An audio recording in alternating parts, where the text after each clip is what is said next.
تو آپ فرض کر لیں کہ آپ پہلے مدینے گئے، تو پھر مدینے میں آپ ویسے آرام سے وقت گزاریں، احرام ابھی نہ پہنیں، پھر وہاں سے بسیں آپ کو ذوالحلیفہ لے کر آئیں گی، یعنی جو مدینے سے مکے کی طرف آتی ہیں تو وہاں پہ اسٹے کرتے ہیں، باتھ روم وغیرہ بھی ہیں، آپ آرام سے وہاں احرام پہنیں اور پھر مکے کی طرف روانہ ہوں، اور جو یہاں سے جدہ جا رہے ہیں وہ ویسے ہی پہن کر جہاز میں نیت کریں اور جدہ پہنچیں۔ باقی مسائل عرض کرتے ہیں، پہلے ایک کال لیں گے۔ السلام علیکم۔ السلام علیکم مفتی صاحب۔ جی وعلیکم السلام۔ مفتی صاحب مسز خان بات کر رہی ہوں۔ جی فرمائیے۔ میرے 2-3 سوال ہیں۔ جی جی بولیے۔ ایک سوال تو یہ ہے کہ تشہد میں بعض میں نے کیونکہ لیڈیز کو دیکھا ہے کہ وہ اتحیات پڑھتی ہیں تو اپنی انگلی کو متواتر ہلاتی ہیں، جی اس کا کیا ہے کہ ویسے ہی پڑھنی چاہیے نماز، یا ویسے جب ہم آتے ہیں اشہد ان لا الہ پہ وہ اٹھاتے ہیں انگلی اور پھر گرا دیتے ہیں؟ جی میں سمجھ گئی۔ وہ صحیح۔ اور دوسرا سوال میرا یہ ہے کہ نماز میں جو عورتیں کافی اپنے آپ کو کھول کے جسم نماز پڑھتی ہیں، اس کے بارے میں مجھے پلیز ذرا بتا دیجیے۔ جی انشاءاللہ۔ اور سوال میرا یہ ہے کہ بھول گئی بہت شکریہ، میں پھر دوبارہ کال کر لوں۔ چلیں کوئی بات نہیں انشاءاللہ۔ ایک اور کالر ہیں۔ السلام علیکم۔ وعلیکم السلام۔ ویری گڈ بھائی، ویری گڈ۔ کیا ہو گیا؟ کیا ہوا؟ آپ کی آواز سمجھ میں نہیں آ رہی بیٹا، آپ تھوڑا سا کہیں اوپن ایریا میں آئیے۔ سر اب آ رہی ہے سمجھ میں؟ ہاں ہاں آ رہی ہے، آ رہی ہے۔ سر 7-8 سوال ہیں میرے۔ جی جی بولیے۔ سر پہلا سوال میرا یہ ہے کہ اگر احرام باندھا ہوا ہے اور غسل واجب ہو جائے تو پھر کیا کریں گے؟ جو اور سوال سر میرا یہ ہے کہ حالت احرام میں انسان نہانا دھونا چاہے تو وہ نہا دھو سکتا ہے؟ ٹھیک ہے۔ اور سر ترک کرنے سے کیا گناہ ہوگا؟ کس سے؟ ترک جماعت سے نماز پڑھنے میں گناہ ہوگا؟ ٹھیک ہے۔ اور سوال سر میرا یہ کہ سفر میں کیا جماعت واجب ہوتی ہے؟ سفر میں؟ جی ہاں جی ہاں۔ جی اور سوال سر میرا یہ کہ ایک آدمی کا نکاح ہو گیا لیکن رخصتی نہیں ہوئی اور خلوت شرعیہ بھی ہو گئی لیکن اس کو طلاق ہو گئی، تو کیا اس کی عدت ادھر سسرال میں ہوگی یا اس کے میکے میں ہوگی؟ ٹھیک ہے۔ سر اور سوال سر میرا یہ کہ کچھ لوگ کہتے ہیں کہ سالی وغیرہ سے نکاح تو نہیں ہو سکتا، پھر اس سے پردہ کیسا؟ کس سے؟ سالی سے؟ یا نکاح تو نہیں ہو سکتا پھر پردہ کیسے کریں؟ ٹھیک ہے۔ سر اور سوال سر میرا یہ کہ یہ جو شادی میں یعنی کہ دلہنوں کو اسٹیج پر بٹھا دیا جاتا ہے تو کیا اسٹیج پر بٹھانا جائز ہے یا اور گانے وغیرہ اور یہ جائز ہے؟ دولہا کو یا دلہن کو؟ دلہن کو بھی اور دولہا کو بھی؟ جی ہاں جی ہاں۔ اور گانے وغیرہ بھی سنتے ہیں آپ یوں؟ سر نہیں لگا دیتے ہیں، ہم تو نہیں سنتے سر۔ اچھا اور سوال سر میرا یہ کہ طلاق کے علاوہ بھی کوئی ایسی چیزیں ہیں جس سے نکاح ٹوٹ جاتا ہے فوراً؟ اور بڑی مہربانی دعا میں یاد رکھیے گا۔ جی انشاءاللہ۔ ایک اور کالر ہیں۔ السلام علیکم۔ السلام علیکم۔ السلام علیکم۔ السلام علیکم۔ جی بہن فرمائیے۔ میں نے یہ پوچھنا تھا کہ میرا بیٹا اس کا جب وہ چھوٹا سا تھا 6 ماہ کا تو اس کا آپریشن ہوا تھا، تو اس میں انہوں نے اس کو بلڈ لگایا تھا، تو ابھی یہ نہیں پتا کہ وہ کسی مسلم کا بلڈ تھا یا نان مسلم کا، تو ایسے میں اگر کیا حکم ہے کہ اگر کسی نان مسلم کا بلڈ لگا ہوا تو؟ ٹھیک ہے۔ اور یہ پوچھنا تھا کہ حجر اسود سے پہلے رکن یمانی پہ آ کے استلام کر لیا تھا، پتہ نہیں چلا، لیکن پھر 2-4 قدم چل کے یا تھوڑا سا آگے چل کے پتہ چلا کہ نہیں یہ تو بھی حجر اسود والی جگہ نہیں ہے، وہ تو آگے ہے، تو لیکن جب حجر اسود پہنچا تو وہاں پہ جا کے استلام کر کے وہ چکر شروع کیا تھا، تو اگر پہلے ہو گیا استلام تو اس کا کوئی کفارہ ہوگا؟ ٹھیک ہے۔ اور یہ کہ عورتوں جب نماز پڑھتی ہیں تو سجدے میں بازو زمین پہ لگے ہوئے ہونے چاہیے یا اٹھے ہوئے ہونے چاہیے؟ کلائیاں؟ ہاں جی، کلائیاں کونی تک۔ جی اور یہ کہ وضو سے پہلے استنجا کرنا لازمی ہے یا بس ویسے وضو کر کے نماز پڑھ سکتے ہیں؟ ٹھیک ہے۔ اور یہ کہ نماز پڑھ کے اور اگر سلام پھیر کے اپنے منہ پہ ہاتھ پھیر لیں جیسے آمین کہہ کے، تو کیا وہ ٹھیک ہے یا ایسے نہیں کرنا چاہیے؟ دوبارہ بولیے۔ کس پہ؟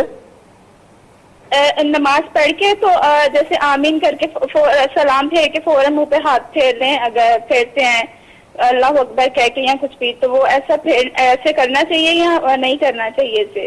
مطلب آپ کے ذہن میں کیا ہے کہ کیوں کرنا چاہیے، کیوں لوگ کرتے ہیں ایسا؟ جیسے اکثر ہوتے کہ اللہ اکبر کہہ کے منہ پہ ہاتھ پھیر. اچھا چلے ٹھیک ہے بتاتا ہوں. میں نے کہا دیکھا دیکھی بس ایسے ایک دوسرے کی نا، میں عرض کرتا ہوں انشاءاللہ. تو آپ کی خدمت میں گزارش کر رہے تھے کہ جو یہاں سے جدہ جائیں تو وہ احرام پہن کر جائیں گے. جدہ پہنچنے کے بعد پھر کسٹم وغیرہ کے جو تمام لوازمات ہیں ان سے فارغ ہونے کے بعد باہر نکلیں گے تو معلمین کی بسیں وہاں موجود ہوتی ہیں جو پھر آپ کو حرم لے کر جائیں گی. اب یہ جو جدہ پہ لوگ رکتے ہیں، لمبی لمبی لائنیں لگی ہوتی ہیں، ضروری تمام کارروائیاں کرنے میں بہت زیادہ ٹائم لگتا ہے. تو اکثر ایسے دیکھا ہے کہ جو حاجی حضرات ہوتے ہیں وہ صبر نہیں کر پاتے، لڑائی جھگڑا فتنہ فساد شروع ہو جاتا ہے. بعض اوقات تو مطلب نازیبہ کلمات بھی زبان سے نکلتے ہیں، لڑائی جھگڑے شروع ہو جاتے ہیں. تو کوشش یہی کرنی چاہیے کہ انسان جب حج کے لیے جائے، اس میں نبی کریم صلی اللہ علیہ وسلم نے یہی ارشاد فرمایا کہ جو حج کے لیے گیا اور اس نے وہاں کوئی گناہ نہ کیا، لڑائی جھگڑا نہ کیا، کوئی فسق و فجور نہ کیا، تو وہ گناہوں سے ایسا پاک و صاف ہو کر آئے گا جیسے آج ہی اپنی ماں کے پیٹ سے پیدا ہوا ہے. تو رحمت کونین صلی اللہ علیہ وسلم نے حج کی مقبولیت کو اور اس کے بدلے میں گناہوں کے ختم ہو جانے کو مقید کر دیا ہے اس چیز کے ساتھ کہ وہاں پر جا کر انسان اپنا محاسبہ کرے، بے صبری نہ کرے، صبر سے کام لے، دوسروں کی زیادتیاں برداشت کرے نہ کہ ظلم کرے، اور اپنی زبان کی حفاظت کرے نہ کہ نازیبہ کلمات اور خراب قسم کے کلمات زبان پر لائے. اگر کوئی اس سے جھگڑا کر رہا ہو تو خاموشی سے اپنی ہار مان لے ایک لمحے کے لیے انسان، اور کہ بھائی آپ بڑے والد کے، میں چھوٹے باپ کا ہوں، آپ جیتے میں ہارا. یہ حرم لڑائی جھگڑے کی جگہ نہیں ہے. لیکن وہاں پر ہم اپنی چودراہٹ دکھاتے ہیں. بعض اوقات جو جتنا صاحب منصب ہوتا ہے، جتنا جسمانی طاقت رکھتا ہے، جتنا افرادی قوت اس کے پاس ہوتی ہے، وہ اتنا ہی دہاڑتا ہے وہاں جا کر اور اپنے نیکیوں کو ضائع کرتا ہے اور گناہگار ہوتا ہے. اس کا ضرور خیال کرنا چاہیے. ایک مختصر سا وقفہ لیں گے، ہمیں یقین ہے آپ ہمارے ساتھ ہی رہیں گے. حبیب ہے. اعوذ باللہ من الشیطان الرجیم، بسم اللہ الرحمن الرحیم. جوابات کی طرف آتے ہیں کیونکہ سوالات کافی سارے آ چکے ہیں. یہ بہن نے کویسچن کیا، مسز خان نے کینیڈا سے غالباً یہ کال کرتی ہیں. انہوں نے فرمایا، اور یہ ہماری بڑی ریگولر تو نہیں رہی ہیں بیچ میں، لیکن بہت پرانی کالر ہیں، جب سے شروع سے ہم پروگرام کر رہے ہیں اس وقت سے کال کر رہی ہیں. تو یہ انہوں نے کویسچن کیا تھا کہ اگر کوئی عورت اتحیات میں بیٹھ کر پھر جب تشہد کے لیے انگلی اٹھاتی ہے تو پھر وہ اس طرح بعض اوقات ہلاتی رہتی ہیں، تو اس کا کیا شرعی حکم ہے؟ دیکھیں، فقہ حنفی کے روشنی میں اور مستند جتنے بھی دلائل ہیں ان کی روشنی میں طریقہ سنت یہی ہے کہ اشہد ان لا الہ پہ اٹھائیں اور الا اللہ پہ گرا کے ہاتھ فوراً کھول دیں. اس طرح نہیں کرنا ہے کہ ہاتھ بند رکھ کے اور پھر یہ انگلی یوں ہلاتے رہیں. یہ سنت کے مطابق طریقہ نہیں ہے، آپ اس سے اجتناب کیجیے. ایک یہ بہن نے کویسچن کیا کہ بعض عورتیں خوب پھیل کر نماز پڑھتی ہیں، رکوع میں بھی ایسے ہی اور سجدے کے اندر، تو کیا یہ طریقہ صحیح ہے؟ دیکھیں، اگر آپ ہمارا درس بخاری دیکھ رہے ہو، آج کل یہی مسائل وہاں بیان ہو رہے ہیں، اور مستند ذرائع سے ہم نے آپ کی خدمت میں ذکر کیا کہ صحابہ کرام علیہم الرضوان خواتین کو سمٹ کر سجدہ کرنے کا حکم ارشاد فرمایا کرتے تھے. خصوصاً حضرت علی رضی اللہ تعالی عنہ یہ منع فرماتے تھے کہ عورتیں پھیل کے سجدہ کریں. مسئلہ یہ ہے کہ کھل کر سجدہ کرنا یہ سنت کریمہ ہے، اور عورت کو اپنے جسم اور ستر کی غیر مردوں یا دوسروں کی نگاہوں سے حفاظت یہ لازم اور فرض اور ضروری ہے. تو سنت کے ارتکاب کے، فرض کے ارتکاب کے لیے سنت تو چھوڑی جا سکتی ہے، لیکن سنت پوری کرنے کے لیے فرض اور واجب کی طرف سے توجہ نہیں ہٹانی ہوگی. لہٰذا بہنوں کو چاہیے کہ وہ سمٹ کے ہی سجدہ کریں. یہی صحابہ کرام علیہم الرضوان اور تابعین کے اقوال ہیں کہ نبی کریم صلی اللہ علیہ وسلم نے مطلقاً سجدے کا ذکر فرمایا، مرد و عورت کا فرق نہیں کیا، اس کا کوئی انکار نہیں کر سکتا. لیکن جب صحابہ کرام علیہم الرضوان کوئی طریقہ بیان فرمائیں تو وہ اپنے پاس سے تو بیان کر نہیں سکتے، کیونکہ عبادات میں قیاس نہیں چلتا ہے. تو یہی کہا جائے گا کہ وہ یقیناً نبی کریم صلی اللہ علیہ وسلم کے سے سن کر ایسا کہہ رہے ہیں، یا پھر مزاج رسول صلی اللہ علیہ وسلم کو وہ جانتے ہیں کہ سرکار نے جو کلام فرمایا وہ مخصوص افراد کے لیے ہوگا، اور جو دیگر جنس ہے یا دیگر افراد ہیں ان کے لیے الگ حکم ہے. تو لہٰذا صحابہ کرام علیہم رضوان کا یہی مسئلہ ہے، انہوں نے یہی، تابعین بھی اس طرح فرمایا کرتے تھے کہ عورتیں سمٹ کے سجدہ کریں، لہٰذا ہماری بہنوں کو چاہیے کہ سجدے میں خوب پھیل کے نہ کریں، لیکن اس کو وجہ تنازع نہ بنایا جائے۔ اگر کوئی بہن جسم کو پورا کھول کے سجدہ کر رہی ہیں تو لڑائی جھگڑا نہ کریں، ٹھیک ہے، ان کی مرضی ہے، اور جو سمٹ کے سجدہ کر رہی ہے تو جسم پھیلا کے سجدہ کرنے والی بہنوں کو چاہیے کہ ان سے جھگڑا نہ کریں، وہ بھی صحیح طریقہ یہی ہے بلکہ کہ عورتیں سمٹ کے سجدہ کریں۔ پھیل کے سجدہ کرتے ہوئے عجیب عورت کی حیت بن جاتی ہے اور یہ مناسب نہیں ہے، شریعت اس کو پسند نہیں کرتی ہے۔ ایک ہی کوشچن کیا گیا کہ اگر کوئی حالت احرام میں ہے اور اس پر غسل واجب ہو جائے تو کیا کرے؟ تو بالکل وہ غسل کرے گا۔ دیکھیں ہم نے پہلے آپ کو بتایا کہ احرام اصل میں ایک حالت کا نام ہے، ان دو بے سلی چادروں کو مجازن احرام کہتے ہیں، لہٰذا اگر کوئی بالفرض باتھ روم میں گیا اور اس نے دونوں چادریں اتار کے رکھ دیں تو ہم یہ نہیں کہیں گے یہ حالت احرام سے باہر ہو گیا، کیونکہ وہ تو حلق کے بعد ہی ہوتا ہے، تو لہٰذا اگر غسل واجب ہو جائے تو بالکل وہ جا کے غسل کرے گا باقاعدہ اور اس میں تمام اپنے فرائض وغیرہ پورے کرے گا۔ اس کے بعد اگر یہ بالفرض چادریں ناپاک ہو گئی تھیں اتنا حصہ پانی سے پاک کر لیں، ان چادروں کو دوبارہ یوز کر سکتے ہیں، اور اگر وہ ایکسٹرا کوئی اپنا پیئر لے کر گیا ہے، دو چادریں اس کے پاس الگ موجود ہیں تو پھر وہ ان کو رکھ دیں اور ان کو یوز کر لیں۔ لیکن یہ یاد رکھیں کہ ان چادروں پہ جو دوسری ہیں ان پر اگر حالت احرام میں آنے سے پہلے اس نے خوشبو لگائی تھی تو اب ان کو پہننے میں کوئی حرج نہیں، مسئلہ نہیں ہے، لیکن ایسا نہیں کر سکتا کہ یہ سوچے کہ یار نئی چادریں ہیں چلو ان پر خوشبو لگا کے پہن لوں، کیونکہ یہ پہلے حالت احرام میں ہے، اب اگر ان پہ خوشبو لگا کر پہنے گا تو یہ گویا کہ حالت احرام میں خوشبو لگانا ہوا تو اس سے دم وغیرہ لازم ہو سکتا ہے۔ آگے بیان انہوں نے پوچھا کہ اگر کوئی حالت احرام میں ہے، واجب غسل نہیں، ویسے ہی اگر وہ ٹھنڈک کے لیے کرنا چاہے تو کر سکتا ہے، تو بالکل کر سکتا ہے۔ اس کا جواب بھی وہی ہے کہ دو بے سلی چادروں کے اتار دینے سے انسان حالت احرام سے باہر نہیں آ جاتا، وہ حالت اپنی جگہ قائم رہتی ہے۔ وہ جب آپ عمرہ وغیرہ کر کے حلق کروائیں گے یا قصر کروائیں گے، کینچی سے بال کٹوائیں گے، اس وقت پھر انسان وہ حالت احرام سے باہر آتا ہے، تو لہٰذا آپ ٹھنڈک کے لیے غسل بھی بالکل کر سکتے ہیں۔ جب بہت شدید گرمی ہوتی ہے جیسے بعض اوقات تو جا کے غسل آپ بالکل کر سکتے ہیں۔ بلکہ یاد رکھیں کہ میدان عرفات میں جب آپ پہنچتے ہیں تو وہاں پر غسل کرنا سنت مبارکہ ہے، لیکن اگر آپ کو پانی میسر نہیں ہے تو کم از کم علماء نے لکھا کہ وضو کر لیں۔ اب یقینی سی بات ہے جب وہاں میدان عرفات میں پہنچیں گے، حالت احرام میں ہے، وہاں تو غسل سنت مبارکہ ہے، لہٰذا اس سے معلوم ہوا کہ حالت احرام میں غسل وغیرہ کرنے سے کوئی فرق نہیں پڑتا ہے۔ یہ کہتے ہیں کہ کیا کسی بھی جگہ جا کے ترک جماعت کرنا گناہ ہے؟ دیکھیں ترک جماعت اگر بلا عذر ہو تو یقیناً گناہ ہوتا ہے، اور اگر صحیح عذر کی بنا پر ہو، مثال کے طور پہ کسی امام میں کوئی شرعی قباحت ہے، یا مثال کے طور پر کوئی امام ایسا ہے کہ وہ آپ کے فقہ سے تعلق نہیں رکھتا ہے اور آپ کی نگاہوں کے سامنے اس نے کوئی ایسا کام کیا ہے کہ جس کی بنا پر آپ مثال کے طور پہ فقہ حنفی سے تعلق رکھتے ہیں، تو آپ کا فقہ حنفی یہ کہتا ہے کہ یا تو اس کا وضو نہیں یا نماز نہیں۔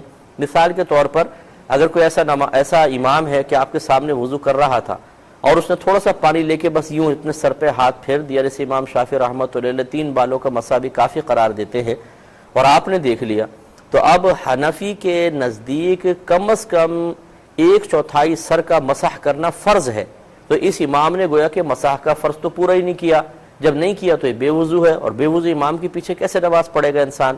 اس طرح فقہی اختلاف بھی ہو سکتا ہے، اور اسی طرح انسان کے ساتھ آزار ہو سکتے ہیں، اس کی طبیعت خراب ہے، بیمار ہے، شدید بارش ہو رہی ہے، آندھی ہے، طوفان ہے، یا اسی طرح بہت ہی زیادہ گرمی ہے اور یہ شخص وہ گرمی برداشت نہیں کر سکتا ہے، دھوپ میں نکلتا ہے تو بے ہوش ہو کے گر جاتا ہے، تو یہ تمام ترک جماعت کے لیے عذر ہیں۔ اب چاہے یہ آزار حرم میں ہو یا غیر حرم میں، ترک جماعت کے لیے عذر بنتے ہیں۔ ایک انہوں نے کہا کہ اگر کوئی حالت سفر میں ہو تو کیا اس پر جماعت واجب ہے؟ دیکھیں بعض فقہا نے تو لکھا ہے کہ واجب ہے، لیکن صحیح مسئلہ یہی ہے کہ جب اس پہ جمعہ واجب نہیں تو جماعت کیسے واجب ہوگی؟ لہٰذا اگر کوئی حالت سفر میں ہے تو مسافر جماعت سے نماز نہ بھی پڑھے تو گناہگار نہیں ہوگا، لیکن اگر کہیں تمام شرائط کے ساتھ صحیح جماعت ملتی ہے تو بالکل اس کو پڑھنی چاہیے۔ ایک انہوں نے کہا کہ اگر کسی لڑکی کی خلوت صحیحہ ہو چکی ہے لیکن ابھی رخصتی باقاعدہ نہیں ہوئی اور مرد نے اس کو طلاق دے دی تو وہ عدت کہاں گزارے گی، سسرال میں یا میکے میں؟ دیکھیں مسئلہ یہ ہوتا ہے کہ جب اس طرح طلاقیں وغیرہ دی جاتی ہیں تو شرعی حکم تو یہی ہوتا ہے کہ اگر رخصتی ہو گئی ہے یا خلوت سیاح ہو گئی ہے تو لڑکی سسرال میں ہی شوہر کے گھر میں اس کو عدت گزارنی چاہیے. لیکن ہمارے ہاں صورتحال یہ ہے کہ اب کون شرعی احکام کی پیروی کرتا ہے. لڑائی جھگڑا ہو تو کہتے 2 منٹ میں کہتے ہیں گھر سے باہر نکلو اور چلو باہر یہاں سے. تو ایسی کوئی صورتحال ہو کہ ویسے تو سسرال میں کرنا چاہیے، لیکن اگر وہاں پر کوئی بے پردگی کے مسائل ہیں، لڑکی کو اپنی عزت کا مسئلہ محسوس ہو تو شوہر سے کہا جائے گا اس کو قریب ترین کسی گھر کے اندر منتقل کیا جائے، مثلا کوئی کرائے پہ گھر لے کے اس میں رکھا جائے اور لڑکی کے میکے والے اس کے ساتھ وہاں گھر رہائش رکھیں. اور اگر ایسا بالکل بھی نہیں ہے، شوہر راضی نہیں ہو رہا، تو پھر لڑکی اپنے میکے میں آ کے بالکل عدت پوری کر سکتی ہے. یہ کہتے ہیں کہ کسی نے یہ کہا کہ جب سالی سے نکاح نہیں ہو سکتا تو اس سے پردہ کیوں کیا جائے. دیکھیں مسئلہ یہ ہے کہ نکاح کسی سے حرام ہونا 2 طرح کا ہوتا ہے. ایک حرمت دائمی ہوتی ہے، ایک حرمت عارضی ہوتی ہے. دائمی حرمت تو وہ ہوتی ہے کہ جو ہمیشہ ہمیشہ کے لیے عورت حرام ہو، جیسے والدہ ہے، بہن ہے، ساس ہے، ان سے ہمیشہ ہمیشہ کے لیے نکاح کرنا حرام ہے. لیکن بعض حرمتیں عارضی ہوتی ہیں، یعنی کسی وجہ سے فی الوقت تو نکاح کرنا حرام ہے، لیکن اگر وہ سبب اور ذریعہ اور وسیلہ یا وہ جو علت ہے وہ ختم ہو جائے تو ابھی نکاح جائز ہو جائے گا. تو لہٰذا سالی یہ دوسری کیٹیگری میں آتی ہے کہ مثال کے طور پہ جب تک بیوی اس کے نکاح میں ہے اور زندہ ہے تب تک تو سالی سے نکاح حرام ہے. لیکن آج اگر یہ اپنی بیوی کو طلاق دے دے، آج اگر زوجہ کا انتقال ہو جائے تو کیا یہ سالی سے نکاح کر سکتا ہے کہ نہیں؟ تو بالکل کر سکتا ہے. لہذا معلوم ہوا کہ جہاں حرمت عارضی ہوتی ہے وہاں پردے کا حکم ہوگا. لہذا جس نے بھی یہ اپنا قیاس آرائی کرنے کی کوشش کی ہے، پہلی بات تو یہ کہ وہ گناہگار ہوا شدید قسم کا، اللہ کی بارگاہ میں توبہ کرے. اور اس نے افتراء کیا ہے شریعت پر، یہ ایک اور بہت بڑا گناہ کبیرہ ہے. اور میں بارہا آپ کو حدیث سنا چکا ہوں کہ نبی کریم صلی اللہ علیہ وسلم نے ارشاد فرمایا کہ جو کوئی بغیر علم کے فتویٰ دے تو اس پر زمین و آسمان کے تمام فرشتے لعنت کرتے ہیں. تو فتوے کا مطلب یہ نہیں ہے کہ آپ باقاعدہ لکھ کر اس پہ کوئی سٹیمپ لگائیں گے تو فتویٰ بنتا ہے، بلکہ فتوے کا مطلب یہ ہے قرآن و حدیث کا حکم بیان کرنا. تو اگر کوئی قرآن و یہ مطلب کہتا ہے کہ یہ مسئلہ یوں ہے تو وہ یہی کہہ رہا ہے کہ قرآن میں حدیث میں یوں آیا یا اللہ تبارک و تعالیٰ اور اس کے رسول کریم صلی اللہ علیہ وسلم نے اس طرح فرمایا. اب نہ قرآن میں، نہ حدیث میں، نہ سرکار نے فرمایا، نہ اللہ تبارک و تعالیٰ کا فرمان ہے. تو لہٰذا یہ جھوٹ اور افتراء تہمت کی وجہ سے شدید قسم کا گناہگار ہوگا. اس لیے ہم گزارش کرتے ہیں تمام اپنے دیکھنے والے بھائیوں اور بہنوں سے کہ آپ ضرور تبلیغ دین کریں، لیکن جب آپ کسی مستند ذریعے سے کوئی معلومات حاصل کر چکے ہوں اسے آپ بے عین ہی آگے پہنچائیں، ورنہ قطعی طور پر اس کی کوشش نہ کریں، ورنہ شدید قسم کے گناہگار ہو سکتے ہیں. دیکھیے کہتے ہیں کہ بعض اوقات یہ اسٹیج پر دلہا اور دلہن کو بٹھا دیا جاتا ہے، پھر گانے وغیرہ بھی چلا دیے جاتے ہیں، لوگ دیکھ رہے ہوتے ہیں، اس کا کیا شرعی حکم ہے؟ دیکھیں یقینی سی بات ہے کہ دلہا کو مردوں میں بٹھانے میں تو کوئی مسئلہ نہیں ہے، لڑکی کو عورتوں میں بٹھانے میں کوئی مسئلہ نہیں ہے. خرابی وہاں پیدا ہوتی ہے کہ جب دلہا کو عورتیں جا کر نہ صرف دیکھ رہی ہوتی ہیں بلکہ جا کے اس کو چٹکیاں بھر رہی ہوتی ہیں، مذاق مستیاں کر رہی ہوتی ہیں. وہ بیچارہ اس وقت قربانی کا بکرا بنا ہوتا ہے، ہل بھی نہیں سکتا اور ان کو مزے آ جاتے ہیں، اور پھر فوٹویں کھنچوانا اور پھر اور ہلڑ بازی حرکتیں کرنا. اسی طریقے سے مردوں میں بعض اوقات دلہن کو بٹھا دیا جاتا ہے، مکس گیدرنگ ہوتی ہے، یہ یقیناً شریعت اس کو ناپسند کرتی ہے. اور گانے اس قسم کے فحش گانے بعض اوقات ہوتے ہیں جو فلموں کے ہوتے ہیں اور ان میں الٹے سیدھے اشعار ہوتے ہیں، یہ بالکل اس طرح کی کوئی بھی چیز نہ استعمال کی جائے تو بہتر ہے. بعض لوگ کہتے ہیں کہ یار یہ تو مولوی لوگ پتہ نہیں کیا زندگی تنگ کریں گے، کیا کریں گے، لیکن ہماری گزارش یہ ہے کہ یہ موقع ایسا ہوتا ہے جس میں زیادہ سے زیادہ اللہ تبارک و تعالی کی طرف سے رحمتیں سمیٹنی چاہیے، برکات پیدا کرنے والے کام کرنے چاہیے. ہماری شادیوں میں بعض اوقات اتنے نافرمانی والے کام ہوتے ہیں، اتنے زیادہ اللہ تبارک و تعالیٰ کے احکام کے خلاف ہم چلتے ہیں کہ بے برکتی پیدا ہوتی ہے اور اس کے اثرات کچھ عرصے بعد گھر میں ظاہر ہوتے ہیں. لڑائی جھگڑا فتنہ فساد، یہ بعض اوقات ہم سمجھ نہیں پاتے، ہم اس کے دیگر مطلب اسباب اور ذرائع پیدا کر لیتے ہیں. بھی ضرور جادو ہو گیا ہے، کسی نے تعویذ کرایا ہے، کسی نے ٹونا کرایا ہے، بہو کہہ رہی ہے یہ ساس ہے، یہ بڑھیا مرے تو کچھ ہم سکون سے رہیں، ساس کہہ رہی ہے کالے سر والی آئی ہے تو اس نے میرے بیٹے کو مجھ سے جدا کر لیا، اللہ اس کو تباہ کر دے. نندے وہ اس طرح بھابھی پہ الزام، اور یہ بھابھی صاحبہ جو ہیں وہ نندوں کے اوپر. تو یہ بعض اوقات اس قسم کے ناجائز امور جو ہم نے خوشی کے وقت اللہ تبارک و تعالیٰ کے احسانات کو فراموش کر کے اختیار کیے ہوتے ہیں، ان کا وبال ہوتا ہے اور ہمیں محسوس نہیں ہو رہا ہوتا۔ تو یقینی سی بات ہے، دیکھیں جب آپ نیکی کرتے ہیں تو برکت پیدا ہوتی ہے اور اللہ تعالیٰ اس کی برکت سے دنیا اور آخرت میں نوازتا ہے۔ تو کیا برائی کرنے سے بے برکتی پیدا نہیں ہوگی؟ کیا برائی کرنے سے مطلب گھر میں فتنہ فساد نہیں ہوں گے؟ ہوتے ہیں، اس کا ذرا خیال کرنا چاہیے۔ مختصر سے بریک پر دوبارہ جائیں گے، ہمیں یقین ہے آپ ہمارا مقام حبیب ہے۔ بسم اللہ الرحمن الرحیم۔ ایک یہ کویسچن کیا تھا کہ کیا طلاق کے علاوہ کچھ اور بھی ایسی چیزیں ہیں جن سے نکاح ٹوٹ جاتا ہے؟ تو بالکل ٹوٹ جاتا ہے، کچھ اور بھی اسباب ہوتے ہیں۔ مثال کے طور پہ ارتداد، یعنی عورت یا مرد میں سے کوئی ایک کوئی کفر اختیار کر لے، معاذ اللہ مرتد ہو جائے، کوئی ایسا عمل کر لے کہ جس سے وہ اسلام سے باہر ہو جاتا ہے، تو اس سے نکاح ٹوٹ جاتا ہے۔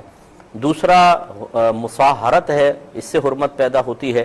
مثال کے طور پر خدا نخواستہ سسر غلط نیت کے ساتھ بہو کو ہاتھ لگا دے، یا بہو سسر کو ہاتھ لگا دے، یا داماد ساس کو یا ساس داماد کو ہاتھ لگا دے، تو ان میاں بیوی کا رشتہ ختم ہو جائے گا۔ لیکن یاد رکھیں کہ داماد اگر ساس کو ہاتھ لگائے یا ساس داماد کو، تو فوراً نکاح ختم ہو جاتا ہے، یعنی میاں بیوی کا نکاح ٹوٹ جائے گا۔ بہو سسر کو ہاتھ لگائے فوراً ٹوٹ جائے گا۔ لیکن اگر سسر اپنی بہو کو غلط نیت سے ہاتھ لگائے تو اس میں نکاح اس وقت ٹوٹتا ہے جب شوہر بیوی کی تصدیق کر دے، یعنی شوہر یہ کہے کہ ہاں جو میری بیوی کہہ رہی ہے صحیح کہہ رہی ہے، تب نکاح ٹوٹے گا۔ اگر شوہر تصدیق نہیں کرتا کہ نہیں میں نہیں مانتا ہوں کہ میرے والد صاحب ایسے کرتے ہیں، نہ لڑکی کے پاس کوئی گواہ وغیرہ ہے، تو نکاح باقی رہے گا۔ لیکن بہرحال حرمت مصاہرت سے، یعنی اس طریقے سے ایک دوسرے کو بری نیت کے ساتھ چھونے سے نکاح ختم ہو جاتا ہے، اور یہ ایسی حرمت ہوتی ہے کہ پھر کبھی ختم نہیں ہوتی۔ ایسی ایک ہے ایلا۔ ایلا کا مطلب یہ ہوتا ہے کہ شوہر قسم کھا لے کہ میں 4 ماہ تک اپنی زوجہ کے قریب نہیں جاؤں گا۔ 4 ماہ، یا پھر ایسی قسم کھائے کہ دائمی طور پر ایسا ہو، مثلا کوئی معاذ اللہ قسم کھا لے کہ میں اپنی زوجہ سے 4 ماہ تک قربت نہیں کروں گا، یا میں کبھی قربت نہیں کروں گا۔ تو اگر یہ 4 ماہ کے اندر اندر قربت کر لیتا ہے تو یہ قسم ہوتی ہے، قسم ٹوٹ جائے گی، اس کا کفارہ ادا کرنا ہوگا۔ لیکن اگر یہ 4 ماہ تک نہیں کرتا تو پھر نکاح ختم ہو جاتا ہے۔ تو اس سے بعض لوگ یہ سمجھتے ہیں کہ شاید اگر میاں بیوی کافی عرصہ دور رہے تو نکاح ختم ہو جاتا ہے، ویسے نہیں ہوتا۔ قسم یہ جو ایلا ہے، یہ قسم کھا کر دور ہوں گے تب ہوتا ہے 4 مہینے کے بعد۔ ویسے جو شوہر وغیرہ کمانے کے لیے باہر جاتے ہیں، 1 سال 2 سال 3 سال باہر رہتے ہیں، ان کے اس طرح جدا رہنے سے نکاح پہ کوئی فرق نہیں پڑتا۔ باقاعدہ پہلے قسم کھائی ہو پھر اس کے بعد فرق پڑے گا۔ ایک اس طرح ہوتا ہے لعان کہلاتا ہے۔ لعان کا مطلب یہ ہوتا ہے کہ شوہر بیوی پر زنا کی تہمت لگا دیتا ہے، مثلا اپنے بچے کا انکار کر دے، یا صراحتاً بیوی کو کہے کہ تم نے کوئی غلط کام کیا ہے کسی غیر مرد کے ساتھ۔ اور پھر وہ عورت اگر اس وقت تو یہ حکومت اسلامیہ نہیں ہے، نہ قاضیوں کا دور ہے، لیکن شرعی طور پہ حکم یہی ہے، قرآن میں موجود ہے کہ اگر یہ لڑکی جا کر قاضی صاحب سے کہتی کہ جی میرے شوہر نے الزام لگایا ہے، تو پہلے دونوں کو قاضی صاحب بلا کر اور عورت سے کہیں گے کہ بھئی آپ شوہر کے یہ مانتی ہیں؟ وہ کہے گی کہ نہیں میں الزام نہیں مانتی ہوں۔ تو تمہارے پاس کوئی گواہ ہے؟ شوہر سے پوچھیں گے تمہارے پاس گواہ ہے اس کو ثابت کرنے کو؟ وہ کہے گا گواہ بھی نہیں ہے، لیکن الزام لگا چکا ہے۔ تو ان میں آپس میں لعان کروایا جائے گا، یعنی شوہر 4 مرتبہ گواہی دے گا اس بات کی کہ میں اپنے قول میں سچا ہوں، یوں کہے گا کہ میں گواہی دیتا ہوں کہ میں نے جو کچھ کہا میں سچا ہوں، اور 5ویں مرتبہ کہے گا کہ اگر میں اس بات میں جھوٹا ہوں تو مجھ پہ اللہ کی لعنت پڑ جائے۔ پھر لڑکی 4 مرتبہ کہے گی کہ یہ اپنے قول میں گواہی دیتی ہوں کہ اپنے قول میں جھوٹا ہے۔ پھر 5ویں مرتبہ کہے گی کہ اگر یہ اپنے قول میں سچا ہو تو مجھ پہ اللہ کا غضب نازل ہو جائے۔ اس کے بعد قاضی ان دونوں کے درمیان تفریق کروا دے گا۔ تو یہ چند اسباب ہیں جس کی بنا پر نکاح ختم ہو جاتا ہے۔ ایک نے کہا کہ ان کا بچہ چھوٹا تھا، کسی وجہ سے بیمار ہوا تو اسے کسی شخص کا خون بلڈ چڑھایا گیا، اب یہ نہیں معلوم کہ وہ مسلمان ہے یا غیر مسلم، تو کیا حکم شرع ہوگا؟ دیکھیں مسئلہ یہ ہے کہ بہن اگر آپ کو اس میں کوئی ڈاؤٹ محسوس ہو بھی رہا تھا تو کوشش یہی کرنی چاہیے کہ ان کے احکام پہلے معلوم کریں، تاکہ مطلب جب بچے کو چڑھانے والے تھے اس وقت کسی سے کانٹیکٹ کر لیتے تو بہت اچھا تھا۔ دوسری بات یہ ہے کہ اگر آپ کو پتہ چل جائے کہ یہ مسلمان کا بلڈ ہے یہ غیر مسلم کا ہے تو بہتر یہ ہے کہ مسلمان کو مسلمان کا بلڈ چڑھایا جائے۔ وجہ اس کی یہ ہے کہ غیر مسلم ان سے ناراض نہ ہو، ہمارا مذہب اسلام کسی کو حقیر نہیں سمجھ رہا ہے، لیکن مسئلہ یہ ہے کہ ہمارے ہاں غذا کا الگ ایک کانسیپٹ ہے، تصور ہے، دوسروں کے ہاں حرام حلال کا کوئی تصور نہیں ہے، لہٰذا غیر مسلم بہت ساری حرام چیزیں کھاتے ہیں جو ہمارے مذہب میں حرام ہیں، اور اس کو کھانے پینے سے یقینی سی بات ہے وہ بلڈ بنے گا اور وہ مسلمان کے اندر جائے گا۔ تو جو کچھ ہم کھاتے ہیں، جو بلڈ میں جو اس سے بلڈ بنتا ہے، اس کے ضرور اثرات طبیعت پر مرتب ہوتے ہیں، لہٰذا اگر غیر مسلم کا بلڈ چڑھایا جائے گا تو ضرور اس کی وجہ سے جب وہ ہمارے خون میں شامل ہوگا تو ضرور کچھ نہ کچھ منفی اثرات مرتب ہوں گے۔ اس اعتبار سے اگر دو قسم کے بلڈ ہوں اور آپ کو پتہ چل جائے تو مسلمان کے بلڈ کو فوقیت دیں، لیکن اگر یہ صورتحال ہو کہ مسلمان کا بلڈ نہیں مل رہا اس صورت میں، یا پتہ ہی نہیں کس کا ہے، تو دونوں صورتوں میں پھر آپ بالکل استعمال کر سکتے ہیں ہر قسم کے بلڈ کو، اور اللہ تبارک و تعالی انشاءاللہ کرم فرمائے گا، یعنی درگزر فرمائے گا، کوئی ایسی انشاءاللہ بے برکتی پیدا نہیں ہوگی۔ ایک ہی بہن فرماتی ہیں کہ حجر اسود، آپ کو پتہ ہے کہ جب آدمی طواف کرتا ہے حجر اسود سے سٹارٹ کرتا ہے، پھر گھوم کر آتے ہیں تو پہلا کونا، پھر دوسرا کونا، پھر تیسرا کونا رکن یمانی کہلاتا ہے، چوتھا پھر حجر اسود ہے، پھر جب گھوم کے حجر اسود پر آتے ہیں تو استلام کرتے ہیں دور سے اس طریقے سے، اور پھر طواف شروع ہوتا ہے۔ بہن یہ پوچھ رہی ہے کہ کسی نے یہ سمجھا کہ رکن یمانی یہ حجر اسود آ گیا اور وہاں استلام کر لیا، اب تھوڑا آگے بڑھے تو پتہ چلا ہو یہ کونا نہیں تھا، اگلا کونا تھا، تو پہلے استلام کر لینے کی بنا پر جبکہ بعد میں وہاں جا کر بھی استلام کر لیا گیا، کوئی خرابی لازم تو نہیں آئی؟ دیکھیں مسئلہ یہ ہے کہ اگر آپ کا سینہ کعبۃ اللہ کی طرف ہو جائے دوران طواف تو بہتر یہ ہوتا ہے کہ جتنا عرصہ رہا اتنا طواف کو دہرا لیا جائے، بلکہ بعضوں نے لکھا ہے کہ اس چکر کو دوبارہ کر لیا جائے، یہ بہت ہی بہتر ہے۔ تو استلام کرنے میں یقیناً رکن یمانی پہ آپ کا رخ کعبۃ اللہ کی طرف ہو گیا ہوگا، تو بہتر یہ ہے کہ اگر بہتر یہ تھا کہ جب حجر اسود پر آئے تھے تو اس چکر کو کاؤنٹ نہ کرتے، ایک اور چکر لگا لیتے، لیکن اگر نہیں لگایا تو بہرحال یہ اللہ کی بارگاہ میں توبہ کر لے، لیکن اس پہ کوئی دم وغیرہ لازم نہیں ہوگا۔ ایک انہوں نے کویسچن کیا کہ بعض خواتین عورت جب زمین پر سجدہ کرے تو کیا کرے، کیا وہ کلائیاں اپنی پوری بچھائے یا نہ بچھائے؟ دیکھیں یہاں پر بھی وہی جواب ہے جو تھوڑی دیر پہلے میں نے دیا کہ نبی کریم صلی اللہ علیہ وسلم نے صراحتاً منع فرمایا کہ کلائیاں زمین پر نہ بچھائی جائیں، اور اس کو سرکار نے فرمایا کہ کوئی بھی کتے کی طرح اپنی کلائیاں زمین پر نہ بچھائے، کیونکہ آپ نے دیکھا جب کتا بیٹھتا ہے تو اگلے اپنی پوری کلائیاں بچھا کر زمین پر بیٹھتا ہے۔ لیکن وہی بات کہ صحابہ کرام علیہم رضوان نے، اس طرح تابعین نے جب عورت کو سمٹ کے سجدہ کرنے کا حکم دیا تو جب وہ سمٹ کے سجدہ کرے گی تو بغیر کلائیاں بچھائے وہ سجدہ نہیں ہو سکتا ہے، لہٰذا پھر عورت کے لیے گویا کہ اس کا استثناء ہوگا۔ وضو سے قبل استنجا کرنا کوئی لازم نہیں ہے، اگر پیشاب وغیرہ کی حاجت نہیں ہے تو آپ ویسے وضو کر کے نماز ادا کر سکتے ہیں۔ بعد نماز چہرے وغیرہ پہ ہاتھ پھیرنا کوئی سنت وغیرہ نہیں ہے، ویسے یہ لوگوں نے بنا لیا ہوگا۔ ہاں بعض اوقات ہوتا ہے کہ بعض چیزیں پڑھ کر ہاتھ پہ دم کر کے چہرے پہ مسح کرتے ہیں برکت کے لیے، وہ الگ چیز ہے، لیکن یہ نہیں کہ نماز ختم کرتے ہی ایک دم بس چہرے پہ ہاتھ پھیر لے سے کیا فائدہ ہوگا، اس سے کوئی فائدہ نہیں ہے۔ تو اب چونکہ پروگرام کے وقت تقریباً ختم ہو رہا ہے، لیکن میں تھوڑی سی گزارش کرتا ہوں کہ دیکھیں یہ کچھ شکایتیں میرے پاس آئی ہیں تو میں آپ کی خدمت میں گزارش کر رہا ہوں کہ میرا فیس بک پر پرسنل کوئی بھی اکاؤنٹ نہیں ہے۔ ہمیں شکایتیں یہ موصول ہوئی ہیں کہ بعض لوگوں نے اپنا میرا فیک اکاؤنٹ بنا کر اور لوگوں سے مطلب ڈیمانڈ کی ہے فنڈز وغیرہ کی، اور اس میں پکچریں ڈال دیں کسی پہاڑ شخص کی، کبھی کسی کی کہ بھئی اس کو ہم نے دینا ہے تو آپ مجھے دیں۔ تو کئی لوگوں نے، ہمارے دوستوں نے میرے وجہ سے یہ سمجھ کے کہ مفتی صاحب ہی شاید ڈیمانڈ کر رہے ہیں، انہوں نے پیسے بھیج بھی دیے ہیں کسی کے اکاؤنٹ میں۔ تو یہ میری گزارش ہے کہ میں آپ کی عرض کرتا ہوں کوئی بھی میرے نام سے آپ سے کوئی فنڈ طلب کرے آپ ہرگز نہ دیں، کوئی بھی مانگ رہا ہو آپ ہرگز نہ دیں، جب تک کہ آپ اگر کہیں دینا پسند کریں اور میرے حوالے سے دینا چاہتے ہیں تو پہلے مجھ سے تصدیق کر لیجئے۔ دوسری بات یہ ہے کہ میرا فیس بک پہ پرسنل کوئی اکاؤنٹ نہیں ہے، جن لوگوں نے بھی بنائے ہوئے ہیں وہ اپنے اپنے فیک اکاؤنٹ بنائے ہوئے ہیں۔ ایک بس ہمارا آفیشیل ہے مفتی محمد اکمل آفیشیل، اس پہ لکھا ہوا ہے باقاعدہ، یہ ہمارے الفرقان اسکالر اکیڈمی کے جو بچے ہیں انہوں نے بنایا ہوا ہے، مفتی محمد اکمل آفیشیل لکھا ہوگا، بس یہ ہے میرا اکاؤنٹ، لیکن یہ میں اس پہ پرسنلی خود ہوتا بھی نہیں ہوں۔ آپ اس پہ بھی صرف اگر جوائن ہونا چاہتے ہیں کچھ چیزیں سیکھنے کے لیے، کوئی حدیثیں وغیرہ پڑھنے کے لیے تو ضرور ہوں، اس پہ بھی آپ کوئی فنڈ وغیرہ کی بات نہ کریں۔